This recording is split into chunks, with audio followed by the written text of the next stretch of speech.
Fala pessoal, que chegando aqui no canal. Já para quem não me conhece, eu sou a Susan, terapeuta ocupacional, psicomotricista e mestranda na área de educação. E na sua opinião, como é que o uso de tela interfere no desenvolvimento da escrita? Aliás, será que interfere ou não? Para quem não é inscrito no canal, já se inscreve e ativa o sininho para não perder nenhuma notificação aqui, que toda semana a gente traz conteúdos novos em relação aí ao desenvolvimento infantil, terapia ocupacional e outros conteúdos extremamente relevantes para o dia a dia na infância. Então vamos lá! Eu separei aqui alguns tópicos para a gente conversar um pouquinho em relação ao uso de tela da criança, né? Enquanto ela ainda é monitorada pelos pais ou não. Então, o primeiro tópico que eu trago aqui para vocês é a questão da atenção. Como é que fica a atenção da criança diante do uso de tanta tela? Será que a mesma atenção que ela dá para a tela, ela consegue dar na escola depois? E a resposta é, geralmente não. Por quê?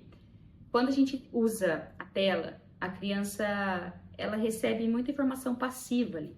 E isso faz com que novos hormônios cheguem de prazer e uma excitação, como a dopamina, por exemplo.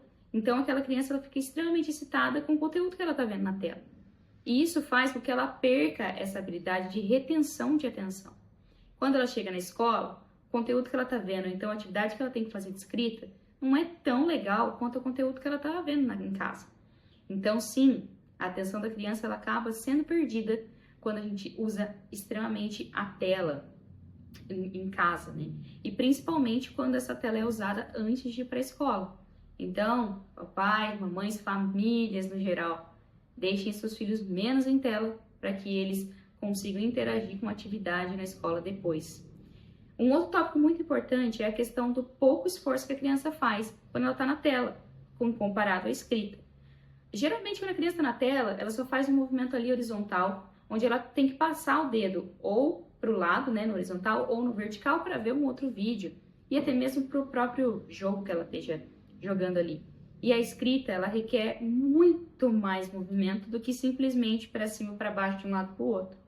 Então, o uso de tela excessivo, ele faz com que a gente tenha esse esforço da criança, né? Com que ela faça pouco esforço e quando ela tem que fazer, ela de fato não quer fazer o esforço.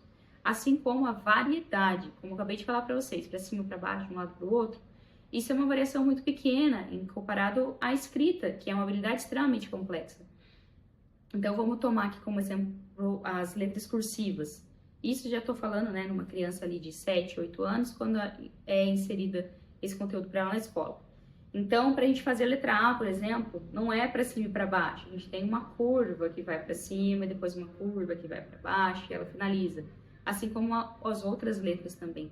Então, junta essa dificuldade ali que ela tem, por conta do esforço que ela tem que fazer somente nas mãos e não no restante do corpo, e mais a variedade, que é pouca, é um combo perfeito para a escrita sair legível, descoordenada, uma letra feia, né? Como a gente costuma falar também. Então, isso é um combo que traz prejuízo para a criança. E como eu falei para vocês, quando a gente está vendo vídeo, é a mesma coisa. Nosso olho não faz muito movimento. Ele não precisa se integrar com o resto dos sentidos, porque ele está recebendo uma informação passiva.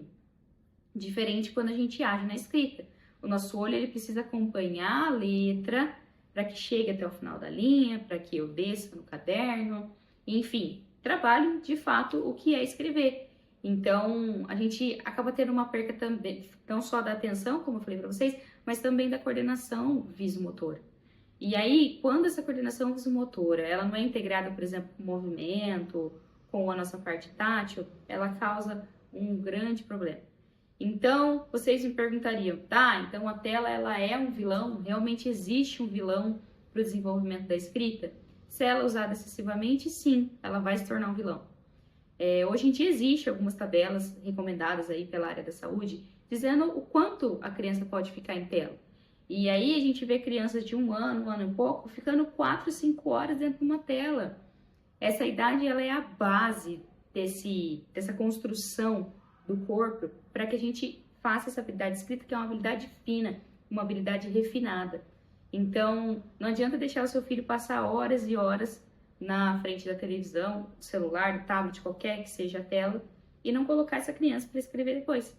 Então, a dica que eu já deixo aqui também tirem os seus filhos de tela e coloquem mais para fazer atividades motoras, não só amplamente, né, globais, como jogar bola, correr na areia, subir em árvore, mas trabalhar também esse processo de escrita.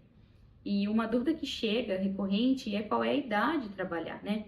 Isso pode ser trabalhado em qualquer idade. Então, se a gente tem uma criança ali já de 1 ano e meio, 1 ano e pouco, a gente pode trabalhar com tinta, não necessariamente com lápis, com giz, se bem que no mercado hoje nós já temos alguns lápis mais grossos que se adaptam melhor à apreensão a qual ela está na faixa etária. Mas é colocar essa criança para trabalhar. Então, usar lápis, usar canetinha, usar o repertório que ela gosta, do interesse. Então, se ela assiste algum desenho específico, usa aqueles personagens para trazer esse repertório para ela. E claro, essa mãozinha antes de escrever, ela precisa amassar papel, amassar a massinha, subir em árvore, como eu disse, fazer carriola, brincar de tinta. Essa mão ela precisa ser usada, e não somente a mão, mas também o restante do corpo. Temos alguns outros vídeos no canal, vão ser feitos mais conteúdos para vocês, que trazem um pouco da importância desse trabalho manual e também do porquê a gente fortaleceu o resto do corpo. Mas isso vai ficar para um outro momento. E esse era o vídeo que eu queria trazer para vocês hoje. Se vocês gostaram, comente se tiver dúvidas também. E se alguém precisa escutar isso, já encaminha o link e vamos fazer essa comunidade crescer. Então é isso e até o próximo vídeo.